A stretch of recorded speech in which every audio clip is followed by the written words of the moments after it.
ஐயனார் துணை சரியில்ல. அடுத்து வர எபிசோடில் நம்ம பல்லவன் இருந்துட்டு அவன் ஃப்ரெண்டோட சேர்ந்துக்கிட்டு குரூப் எக்ஸாமுக்கு ப்ரிப்பேர் பண்ணுறதுக்காக கிளாஸ்க்கு போகிறாங்க. அங்கே வந்து பார்த்தீங்கன்னா, இங்கே பாருடா ஆம்பளை பசங்களாம் இந்த இடத்துல ரொம்ப கம்மி. ஆனால் பொம்பளை பசங்களை பார்த்தியா இத்தனை பேர் இருக்காங்க. இங்கே இருக்கிறவங்க எல்லாருக்கும் கவர்மெண்ட் வேலை கிடைச்சா நான் ரொம்ப சந்தோஷப்படுவேன்டா.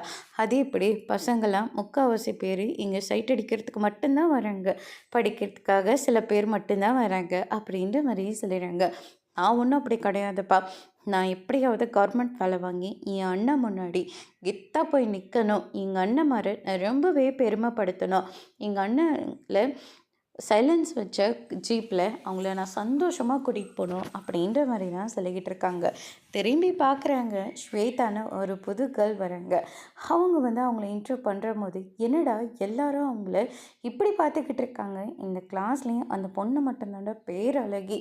அது மட்டும் கிடையாது, எல்லார்கிட்டேயும் அவ்வளோ ஈஸியாலாம் அந்த பொண்ணு பேசிடாது அப்படின்ற மாதிரிலாம் நம்ம பல்லவனோட ஃப்ரெண்டு வந்து சொல்லிக்கிட்டு இருக்காங்க.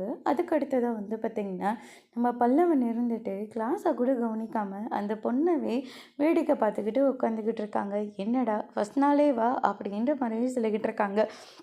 தெரியாதத்தனமாக தப்பு பண்ணிட்டேடா, ஏன் நான் எப்படியாவது படித்து பெரிய ஆள் ஆயிடணும் அப்படின்னு சொல்லிட்டு நம்ம பல்லவன் வந்து ஒரு பக்கம் சொல்லிக்கிட்டு இருக்காங்க. ஸ்வேதாவோட தலையிலேருந்து ஒரு பூ கீழே விழுந்துடுது. அதை பல்லவன் தான் எடுத்து கொடுக்குறாங்க.